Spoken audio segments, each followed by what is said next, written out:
नमस्कार मेरे प्यारे साथियों, मैं आप सभी का स्वागत करता हूं आपके अपने YouTube channel SSC solutions with अनुज।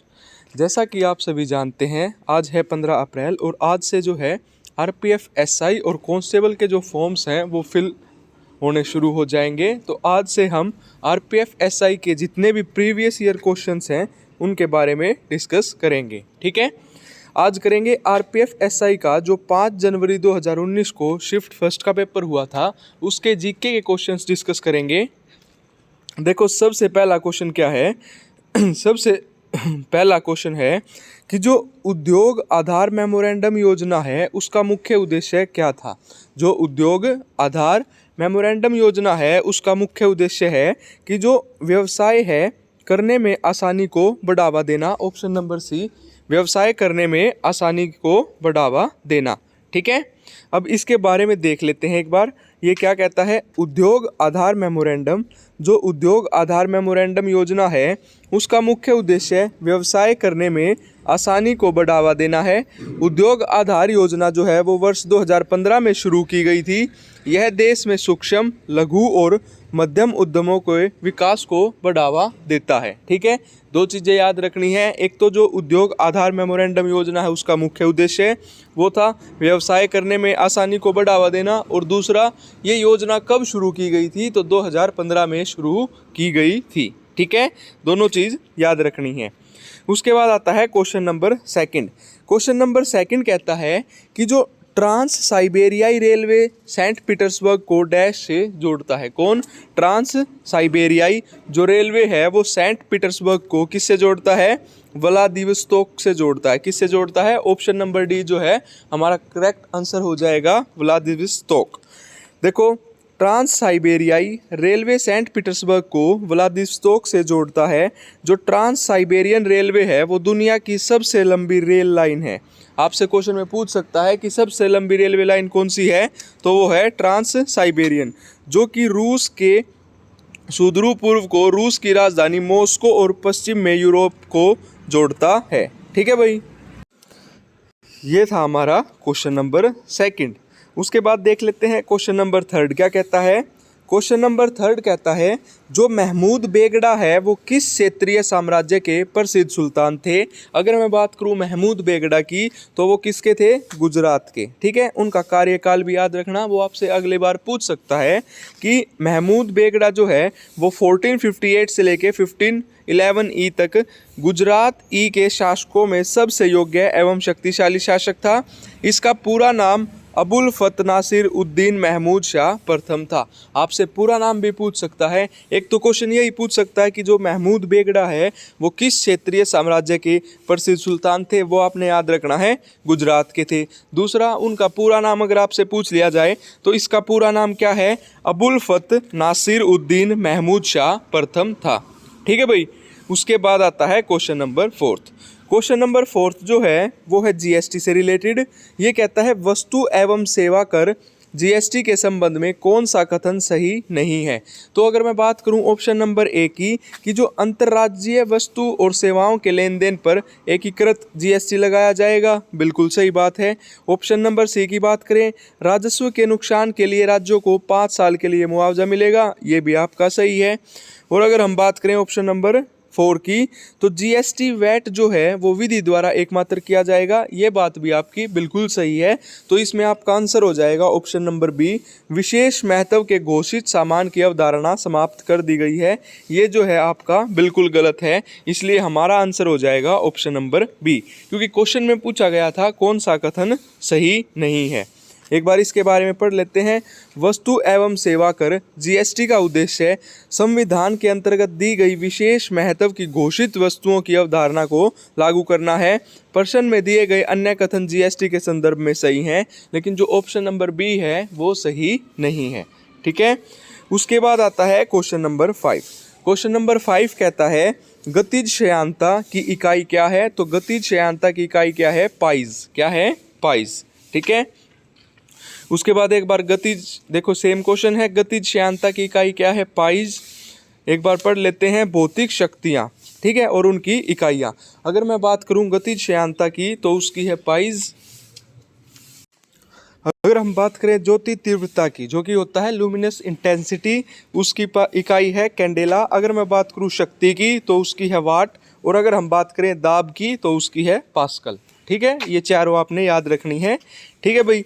उसके बाद अगला क्वेश्चन आता है क्वेश्चन नंबर 6। क्वेश्चन नंबर 6 कहता है निम्नलिखित महाद्वीपों में कौन सा द डार्क महाद्वीप के नाम से भी जाना जाता है। अगर आपसे पूछा जाए कि द डार्क कॉन्टिनेंट किसे कहते हैं तो ये कहते हैं आपका अफ्रीका को। अफ्रीका को क्या कहते हैं?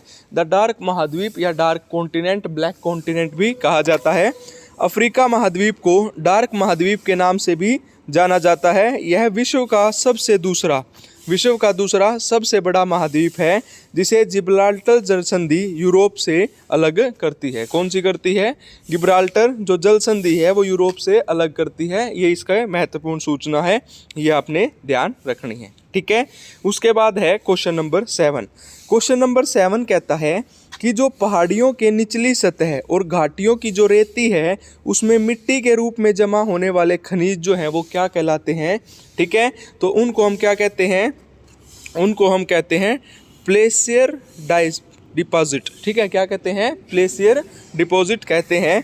पहाड़ियों के निचली सतह और घाटियों की रेती में मिट्टी के रूप में खनिज प्लेशियर डिपॉजिट निष्पेक्ष कहलाते हैं। इनमें प्राय ऐसे खनिज होते हैं जो जल द्वारा घर्षित नहीं होते। इन खनिजों में सोना, चांदी, टिन व प्लेटिनम प्रमुख है। चारों याद रखना, सोना, चांदी, टिन व प्लेटिनम प्रमुख है। ठीक है भाई। उसके बाद आता है क्वेश्चन नंबर 8। क्वेश्चन नंबर 8 कहता है ग्रीनलैंड निम्नलिखित में से किस महाद्वीप के अंतर्गत आता है। तो ग्रीनलैंड जो है वो उत्तरी अमेरिका महाद्वीप के अंतर्गत आता है। ग्रीनलैंड उत्तरी अमेरिका महाद्वीप के अंतर्गत आता है। उत्तरी अमेरिका में होने के बावजूद इसे यूरोप का ही एक हिस्सा माना जाता है। ठीक है, उत्तरी अमेरिका में तो है लेकिन इसको हिस्सा किसका माना जाता है? यूरोप का हिस्सा माना जाता है। क्षेत्रफल के अनुसार ग्रीनलैंड दुनिया का 12वां सबसे बड़ा देश है और द्वीप के क्षेत्रफल के अनुसार इसे दुनिया का सबसे बड़ा द्वीप माना जाता है। ठीक है। उसके बाद है क्वेश्चन नंबर 9। थोड़ा अजीब सा क्वेश्चन है, देखो। आधुनिक ओलंपिक खेल कितने दिनों के लिए आयोजित किए जाते हैं? जो आधुनिक ओलंपिक खेल हैं उन्हें 16 दिनों के लिए आयोजित किया जाता है। ठीक है, आपका सही आंसर हो जाएगा ऑप्शन नंबर ए, 16 डेज। आधुनिक ओलंपिक जो खेल हैं 16 दिनों के लिए आयोजित किए जाते हैं। पहले आधुनिक ओलंपिक खेलों का आयोजन एथेंस 1896 में हुआ था। अगर आपसे पूछा जाए कि ओलंपिक गेम्स जो है वो स्टार्ट कब हुए थे तो 1896 में हुए थे। पहली बार कहाँ हुए थे? एथेंस में हुए थे। और प्रत्येक 4 साल में के अंतराल में यह आयोजित किया जाता है। प्रत्येक 4 साल मतलब एवरी 4 ईयर के बीच में इनको कराया जाता है कि हर चौथे साल होते हैं ओलंपिक गेम्स। ठीक है भाई। उसके बाद आता है क्वेश्चन नंबर 10। क्वेश्चन नंबर 10 कहता है बीहड़ मतलब रेविंस जो हैं आमतौर पर भारत के किस नदी बेसिन में पाए जाते हैं। तो ये आपकी चंबल रिवर जो है उस नदी के बेसिन में पाए जाते हैं। ऑप्शन नंबर बी आपका करेक्ट आंसर हो जाएगा। ठीक है। उसके बाद देख लेते हैं क्वेश्चन नंबर 11। क्वेश्चन नंबर 11 कहता है दुनिया में सबसे ज़्यादा वर्षा वाला स्थान निम्नलिखित में से कौन सा है। तो ये हो जाएगा आपका मौसिनराम। दुनिया में सबसे ज़्यादा वर्षा वाला स्थान कौन सा है? मौसिनराम है। एक बार देख लेते हैं, दुनिया में सबसे ज़्यादा वर्षा वाला स्थान मौसिनराम है। मौसिनराम में एक वर्ष में 11,871 मिलीमीटर से अधिक वर्षा होती है। यह मेघालय में स्थित है। आपसे पूछ भी सकता है कि सबसे ज़्यादा वर्षा जो है वो किस स्टेट में होती है या किस राज्य में होती है। तो मेघालय में होती है। और मेघालय में कहाँ पे होती है? मौसिनराम जगह पे होती है। ठीक है। उसके बाद है क्वेश्चन नंबर 12। क्वेश्चन नंबर 12 कहता है केंद्र और राज्य के संबंधों के निर्धारण के लिए बनाए गए प्रथम 3 सदस्यीय आयोग की अध्यक्षता किसने की थी। तो जो केंद्र सरकार है और जो राज्य सरकार है उनके संबंधों के निर्धारण के लिए एक प्रथम 3 दिवसीय आयोग की अध्यक्षता किसने की थी? RS सरकारिया ने की थी। एक कमीशन आया था आपका RS सरकारिया। ठीक है। उसके बाद देख लेते हैं केंद्र और राज्य के संबंधों के निर्धारण के लिए वर्ष 1983 में सेवानिवृत्त न्यायाधीश श्री RS सरकारिया की अध्यक्षता में 3 सदस्यीय आयोग का गठन किया गया।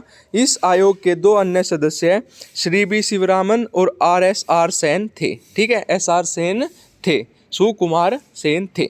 ठीक है, ये आपने ध्यान रखने हैं तीनों के नाम। ठीक है, उसके बाद आता है क्वेश्चन नंबर 13। देखो क्वेश्चन नंबर 13 जो है वो थोड़ा आसान पूछा गया था कि जो रिले है वो शब्द किससे संबंधित है। सभी को पता है रिले रेस होती है 4x400 मीटर, उसको हम क्या कहते हैं, रिले रेस कहते हैं। और वो किस चीज़ से संबंधित है, हमारी रनिंग से संबंधित है। ठीक है, देखो रिले शब्द रनिंग से संबंधित है। आधुनिक समय में रिले दौड़ एथलेटिक्स कार्यक्रम के तहत ओलंपिक खेलों में सूचीबद्ध एक ट्रैक और फील्ड प्रतियोगिता है। ओलंपिक में 400 या 1600 मीटर रिले आयोजित किया जाता है। जब 400 × 4 होगा तो आपका 1600 और 100 × 4 होगा तो 400 मीटर, उसको हम क्या कहते हैं, रिले रेस कहते हैं। तो ये हमारा किससे संबंधित हो जाएगा, रनिंग से संबंधित हो जाएगा। उसके बाद आता है क्वेश्चन नंबर 14। क्वेश्चन नंबर 14 कहता है वर्तमान में भारतीय संविधान में कितनी भाषाएं स्वीकृत हैं। तो अगर मैं बात करूं हाल फिलहाल की, तो भारतीय संविधान में टोटल 22 भाषाएं स्वीकृत हैं। कितनी है भाई साहब, 22 भाषाएं स्वीकृत हैं। वर्तमान में भारतीय संविधान में 22 भाषाएं स्वीकृत हैं। संविधान की जो 8वीं सूची है, जो 8th शेड्यूल है, में मूल रूप से 14 भाषाएं ही थी। भारतीय संविधान के भाग 17 में उल्लेख अनुच्छेद 343-351 में राजभाषा संबंधी प्रावधान है। देखो जब जो संविधान बना था उस टाइम पे केवल 14 भाषाएं थी, केवल 14 भाषाएं थी। लेकिन बाद में जो 71st अमेंडमेंट एक्ट हुआ, 73rd हुआ, उनमें ऐड कर दी गई थी। तो अब पूछी जाए तो हाल फिलहाल में 22 हैं। जब संविधान बना जब 14 थी। ठीक है, और ये जो भाषाओं का संविधान है वो कौन सा है, 343 से 351 जो है। ठीक है, उसके बाद आता है क्वेश्चन नंबर 15। निम्नलिखित में से कौन सा राज्य हर साल हॉर्नबिल त्यौहार मनाता है। देखो ये एसएससी का भी फेवरेट क्वेश्चन है कि हॉर्नबिल फेस्टिवल जो है वो किस स्टेट में मनाया जाता है। तो ये आपका मनाया जाता है नागालैंड में। ठीक है, हॉर्नबिल त्यौहार का आयोजन प्रत्येक वर्ष नागालैंड राज्य के स्थापना दिवस। अब देखो दो चीज़ें याद हो गई, एक तो नागालैंड राज्य का स्थापना दिवस कौन सा है, तो 1 दिसंबर 1963। और ये कहाँ मनाया जाता है, हॉर्नबिल फेस्टिवल नागालैंड में मनाया जाता है। इस त्यौहार की शुरुआत वर्ष 2000 में नागालैंड सरकार ने कराई थी। 2000 में शुरू कराई थी। हर वर्ष कहाँ मनाया जाता है, नागालैंड में मनाया जाता है। फेस्टिवल का नाम है हॉर्नबिल फेस्टिवल। और कब मनाया जाता है, जब इसका स्थापना दिवस होता है 1 दिसंबर 1963, उस पर किया जाता है। ठीक है, उसके बाद है क्वेश्चन नंबर 16। क्वेश्चन नंबर 16 कहता है किस अनुच्छेद में जो वित्त आयोग है, जो फाइनेंस कमीशन है, को अर्थ न्यायिक निकाय के रूप से स्थापित करने का प्रावधान है। तो आर्टिकल 280A में। ठीक है, आर्टिकल 280 जो फर्स्ट है, अनुच्छेद 280A के तहत उपबंध है कि वित्त आयोग राष्ट्रपति द्वारा नियुक्त किए जाने वाले एक अध्यक्ष और 4 अन्य सदस्यों से मिलकर बनेगा। वित्त आयोग एक अर्थ न्यायिक एवं सलाहकारी निकाय है। क्या है, एक सलाहकारी निकाय है। ठीक है, उसके बाद आता है क्वेश्चन नंबर 17। क्वेश्चन नंबर 17 कहता है कि नीति आयोग के अध्यक्ष कौन है। तो सभी को पता है नीति आयोग से पहले क्या आया था, हमारा प्लानिंग कमीशन था। 1951 में शुरू हुआ था, लेकिन 2015 में 1 जनवरी 2015 से नीति आयोग की स्थापना की गई या नीति आयोग जारी कर दिया गया। इसके अध्यक्ष कौन होते हैं, प्रधानमंत्री होते हैं। और हाल फिलहाल कौन है, नरेंद्र मोदी जी हैं। देखो नीति आयोग के अध्यक्ष प्रधानमंत्री होते हैं। नीति आयोग का गठन केंद्र सरकार द्वारा 1 जनवरी 2015 को योजना आयोग के स्थान पर किया गया था। जो प्लानिंग कमीशन था उसको हटाकर नीति आयोग को लाया गया था। ठीक है, उसके बाद आता है क्वेश्चन नंबर 18। क्वेश्चन नंबर 18 कहता है कि जो प्रसिद्ध पुस्तक है कामसूत्र किसने लिखी थी। तो जो प्रसिद्ध पुस्तक है कामसूत्र वो लिखी थी आपकी वात्स्यायन ने। किसने लिखी थी, वात्स्यायन ने। उन बुक का नाम क्या था, कामसूत्र। अगर मैं बात करूं कालिदास की, तो उनकी इंपॉर्टेंट पुस्तक हैं मेघदूत, रघुवंशम और कुमार संभवम। कौन सी है, मेघदूत, रघुवंशम, कुमार संभवम। ठीक है, और वसुमित्र की है महाविभाष कूट। ठीक है, उसके बाद है क्वेश्चन नंबर 19। क्वेश्चन नंबर 19 कहता है कि एक्सरे की खोज किसने की। अगर मैं बात करूं एक्सरे की, तो एक्सरे की खोज की थी विल्हेम कॉनरेड रोंटजेन ने। किसने की थी, एक्सरे की खोज कब की गई थी, वर्ष 1895 में। जो जर्मन भौतिक विज्ञानी विल्हेम कॉनरेड रोंटजेन थे उन्होंने की थी। आपने याद रखना है कब की गई थी, 1895 में। ये तो शायद ना भी पूछे, लेकिन हाँ यही पूछेगा कि एक्सरे की खोज किसने की। तो ऑप्शन नंबर बी आपका क्या हो जाएगा, करेक्ट आंसर हो जाएगा। ठीक है, उसके बाद आता है क्वेश्चन नंबर 20। क्वेश्चन नंबर 20 कहता है कि एक बड़ी सजा को हल्की सजा में परिवर्तित करना क्या कहलाता है। तो बड़ी सजा को हल्की सजा में परिवर्तित करना आपका लघुकरण कहता है। ठीक है, देखो लघु हो जाएगा मतलब बड़ा और करण मतलब छोटा, तो बड़ी सजा को छोटी सजा में परिवर्तित करना हमारा क्या कहलाएगा, लघुकरण कहलाएगा। देख लेते हैं एक बार, एक बड़ी सजा को हल्की सजा में परिवर्तित करना लघुकरण कहलाता है। जैसे मृत्युदंड को कठोर कारावास में परिवर्तित करना या क्षमा अपराधी के अपराध को पूरी तरह से मुक्त करता है।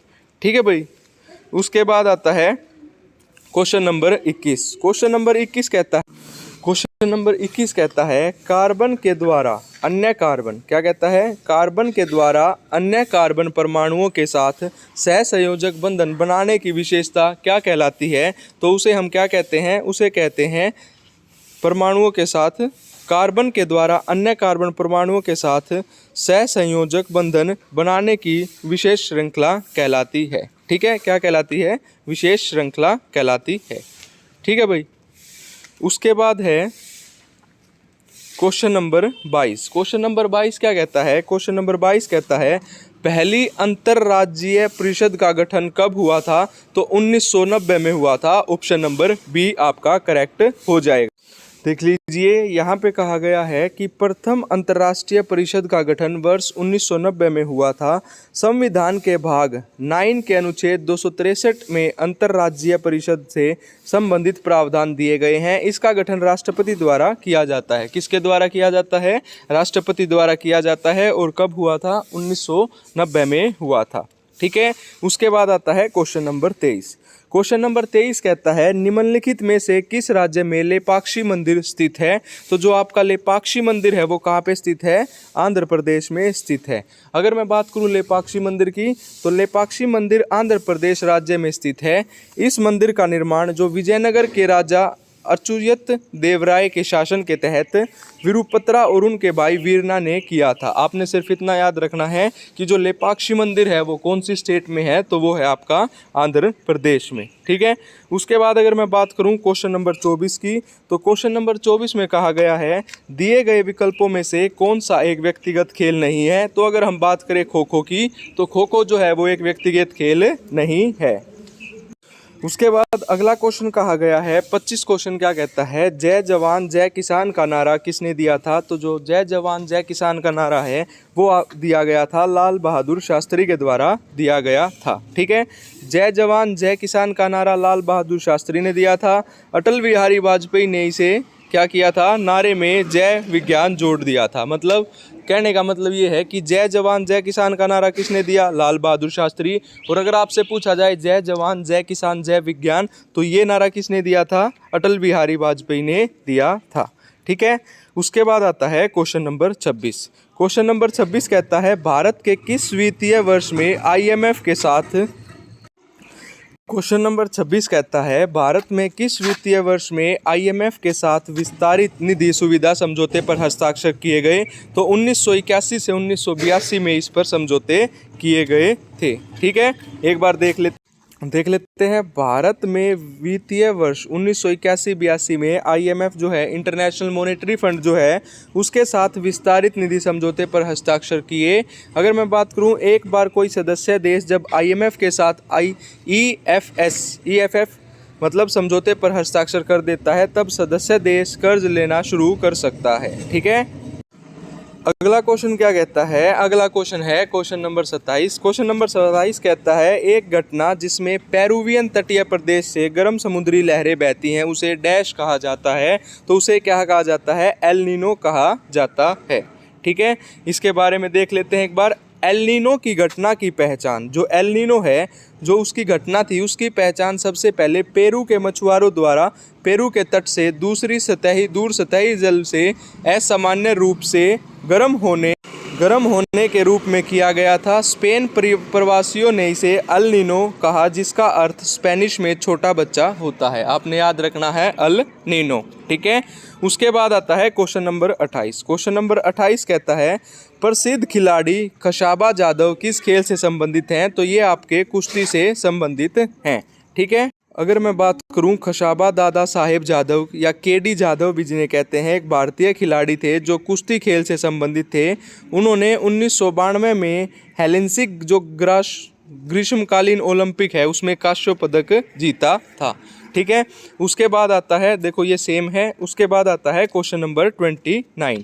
ठीक है, क्वेश्चन नंबर 29 कहता है पृथ्वी के घूर्णन के कारण उत्पन्न आभासी बल को क्या कहा जाता है? तो उस बल को कहा जाता है कोरियोलिस बल। क्या कहा जाता है? कोरियोलिस बल कहा जाता है। अगर मैं बात करूं कोरियोलिस बल की, तो जो कोरियोलिस बल है एक आभासी बल है जो पृथ्वी के घूर्णन के कारण उत्पन्न होता है। कोरियोलिस बल के कारण उत्तरी गोलार्ध में वायु की गति की दिशा के दाएं और दक्षिणी गोलार्ध में गति की दिशा की बाईं ओर बल लगता है। यह बल उपोष्ण कटिबंधीय उच्च वायुदाब पेटी तथा ऊपर ध्रुवीय निम्न दाब पेटियों के निर्माण में सहायक होता है। ठीक है, उसके बाद अगर हम बात करें क्वेश्चन नंबर 30 की, तो क्वेश्चन नंबर 30 कहता है जो एंटीबायोटिक युक्त कैलोरीन है जो सूक्ष्म जीवी युक्त मिट्टी द्वारा उत्पादित होता है और जो टाइफाइड बुखार के इलाज के लिए प्रभावी होता है उसका नाम क्या है? तो उसका नाम है आपका क्लोरोमेफेनिल। एंटीबायोटिक युक्त कैलोरीन है जो सूक्ष्म जीवों युक्त मिट्टी द्वारा उत्पादित होता है और जो टाइफाइड बुखार के इलाज के लिए किया जाता है। तो ऑप्शन नंबर बी आपका क्या हो जाएगा? सही आंसर हो जाएगा। ठीक है, उसके बाद अगर मैं बात करूं क्वेश्चन नंबर 31 की, तो टेबल टेनिस से जुड़ा अंतर्राष्ट्रीय शासी निकाय कौन सा है? तो सभी को पता है ITTF, international table tennis federation.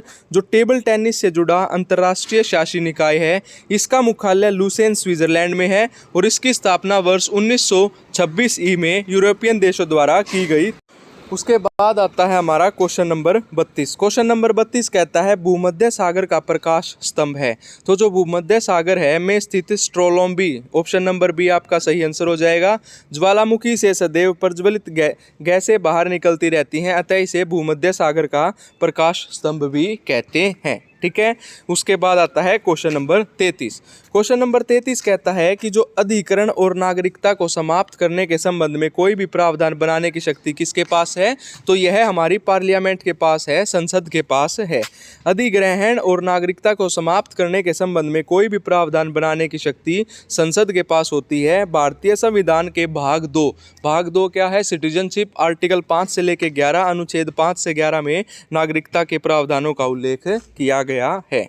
ठीक है, उसके बाद आता है क्वेश्चन नंबर 34। क्वेश्चन नंबर 34 कहता है प्रशासनिक सुधार आयोग की प्रारंभ में अध्यक्षता डैश ने की थी? तो ये की थी आपकी मोरारजी देसाई ने। किसने की थी? मोरारजी देसाई ने की थी। उसके बाद अगला क्वेश्चन कहता है जीवो। अगला क्वेश्चन क्या कहता है? जीवों की वह घटना क्या है जिसमें मादा जनन कोष गर्भाधान के बिना नए जीव बनाने के लिए विकसित होता है? तो उसको कहते हैं पार्थिनोजेनेसिस। ठीक है, क्या कहते हैं? पार्थिनोजेनेसिस। जो अलैंगिक एक प्रजनन एक प्रकार का है जिसमें बिना किसी निषेचन के मादा युग्मों का विकास होता है। मधुमक्खी, ततैया, चींटियां जैसे जानवरों के लिए यह लागू होता है। ठीक है, उसके बाद आता है क्वेश्चन नंबर 36। सीधी रेखा के सापेक्ष वस्तुओं की गति को क्या कहा जाता है? तो सीधी रेखीय गति कहा जाता है। क्या कहा जाता है? सीधी रेखीय गति कहा जाता है। उसके बाद आता है क्वेश्चन नंबर 37। ये क्या कहता है? राष्ट्रीय विकास परिषद के अध्यक्ष कौन है? तो सभी को पता है जो NDC है, राष्ट्रीय विकास परिषद है, उसके अध्यक्ष प्रधानमंत्री होते हैं। कौन होते हैं? प्रधानमंत्री होते हैं। 6 अगस्त 1952 को NDC राष्ट्रीय विकास परिषद का गठन हुआ था। राष्ट्रीय विकास परिषद एक कार्यकारी निकाय है। ठीक है भाई, उसके बाद आता है क्वेश्चन नंबर 38। हड़प्पा जो सभ्यता है उसके कस्बों को डैश पैटर्न में रखा गया था। जो रेक्टेंगुलर ग्रिड है उसमें रखा गया था। किस में रखा गया था? रेक्टेंगुलर ग्रिड में। हड़प्पा सभ्यता अपनी नगरकीय नियोजना प्रणाली के लिए जानी जाती है। हड़प्पा सभ्यता के कस्बों को रेक्टेंगुलर ग्रिड पैटर्न में रखा गया था। अगर हम बात करें हड़प्पा सभ्यता की, तो 1921 में दयाराम साहनी के तहत इसकी खोज हुई थी। ठीक है, उसके बाद अगला क्वेश्चन क्या कहता है? नीति आयोग के अनुसार भारत सरकार ने कब तक किसानों की आय को दोगुना करने की योजना बनाई है? तो 2022 तक उन्होंने योजना बनाई थी। ठीक है, ये करंट का क्वेश्चन था, अब नहीं पूछा जाएगा। उसके बाद आता है क्वेश्चन नंबर 40। उसके बाद क्वेश्चन नंबर 40 कहता है कि जो ताप के स्थानांतरण को किस उपकरण से मापा जाता है? तो उसको मापा जाता है ऑप्शन नंबर सी कैलोरीमीटर से। एक बार इन चारों ऑप्शन को देख लेते हैं। अगर मैं बात करूं हाइड्रोमीटर की, तो हाइड्रोमीटर से क्या मापा जाता है? तरल पदार्थों का सापेक्षिक घनत्व मापने के लिए। मैनोमीटर गैसों के दाब मापने के लिए, कैलोरीमीटर ताप के स्थानांतरण को मापने के लिए, और गैल्वेनोमीटर क्या होता है, किसी परिपथ में विद्युत धारा की उपस्थिति को जांचने के लिए यूज होता है। उसके बाद आता है क्वेश्चन नंबर नेक्स्ट, किस अनुच्छेद के तहत संसद राज्य या केंद्र शासित प्रदेश के भीतर आवास को रोजगार के लिए एक शर्त निर्धारित कर सकती है? तो आर्टिकल जो 16 है, अनुच्छेद 16 है, उसके तहत यह किया जाता है। उसके बाद है क्वेश्चन नंबर 42, महायान शब्द किस धर्म से संबंधित है? तो ये आपका बौद्ध धर्म से संबंधित है महायान शब्द, ठीक है। उसके बाद आता है अगला क्वेश्चन, मधुमक्खी के छत्ते के रख रखाव को किस नाम से जाना जाता है? तो एपीकल्चर के नाम से जाना जाता है। किसके नाम से जाना जाता है? एपीकल्चर। मधुमक्खी के छत्ते के रख रखाव को एपीकल्चर के नाम से जाना जाता है। मधुमक्खियों के छत्ते को बीहाइव कहते हैं, जो बक्से के रूप में काम करता है, ठीक है भाई। उसके बाद आता है हमारे पास क्वेश्चन नंबर नेक्स्ट, लोथल का प्राचीन हड़प्पा शहर किस राज्य में स्थित है? तो ये आपका गुजरात में स्थित है। कहाँ स्थित है? गुजरात में स्थित है। लोथल वर्तमान में गुजरात के अहमदाबाद में भोगवा नदी के तट पर स्थित है। सिंधु घाटी सभ्यता के इस बंदरगाह स्थल से एक विशाल गोदीवाड़ा का साक्ष्य मिला है। इस स्थल से हमें 3 युगल समाधियों के साक्ष्य भी प्राप्त होते हैं, ठीक है। उसके बाद अब हमारा क्वेश्चन आता है क्वेश्चन नंबर 45, हिंडोला महल और जहाज महल किस क्षेत्रीय वास्तुकला शैली से संबंधित हैं? तो ये आपके किससे संबंधित हैं? मांडू क्षेत्र से संबंधित हैं। हिंडोला महल और जहाज महल मांडू क्षेत्रीय वास्तुकला से संबंधित हैं। मांडूगढ़ के नाम से जाना जाने वाला मांडू शहर परमार शासन के द्वारा समृद्ध था, ठीक है। उसके बाद आता है क्वेश्चन नंबर 46। क्वेश्चन नंबर 46 कहता है कि जो पेरीप्लेटा अमेरिकाना का साधारण नाम क्या है? तो पेरीप्लेटा का साधारण नाम है अमेरिकन कॉकरोच है। अमेरिकन कॉकरोच की सबसे बड़ी प्रजाति है, जिसके वयस्कों की लंबाई 34 से 53 मिलीमीटर होती है, ठीक है। उसके बाद अगला क्वेश्चन आता है, राष्ट्रपति का आदेश डैश जारी किया जा सकता है, ठीक है। तो राष्ट्रपति का आदेश जो है समान सीमाओं वाले प्रावधान पर संसदीय अधिनियम के रूप में जारी किया जा सकता है, ठीक है। ये आप एक बार पढ़ लीजिएगा। उसके बाद हमारा अगला क्वेश्चन है कि भारत में जो चिश्ती संप्रदाय था उसकी स्थापना किसने की थी? तो जो मोहिउद्दीन चिश्ती थे, मोइनुद्दीन चिश्ती, उन्होंने इसकी स्थापना की थी, ठीक है। इनमें से कौन सा भारत का एक प्रमुख चाय उत्पादक क्षेत्र नहीं है? तो कश्मीर वैली नहीं है, बाकी असम हिल्स, दार्जिलिंग हिल्स और नीलगिरी हिल्स जो है वो चाय का उत्पादक क्षेत्र है, ठीक है। आज का लास्ट क्वेश्चन है, खेलों में डेकाथलॉन में कितनी प्रतिस्पर्धाएं होती हैं? तो टोटल 10 प्रतिस्पर्धाएं होती हैं। खेलों में डेकाथलॉन में एथलेटिक्स की 10 प्रतिस्पर्धाएं होती हैं, जो 5-5 की संख्या में 2 दिन में आयोजित की जाती हैं। इनमें पहले दिन 100 मीटर दौड़, लॉन्ग जंप, शूटपुट ये होता है, ठीक है। ये आपने ध्यान नहीं रखना, बस ये याद रखना है कि कितनी प्रतिस्पर्धाएं होती हैं, ठीक है। ये हमारी आज की वीडियो थी 5 जनवरी शिफ्ट फर्स्ट की। अगर ये वीडियो अच्छी लगे तो वीडियो को ज़्यादा से ज़्यादा शेयर करें, ताकि हम डेली एक पेपर आरपीएफ एसआई का करवाएं, जिससे आपके आने वाले पेपर में आपकी बहुत सारी सहायता हो, ठीक है। अगर इसकी पीडीएफ आपको हमारे Telegram channel SSC solutions with Anuj पर मिल जाएगी। धन्यवाद।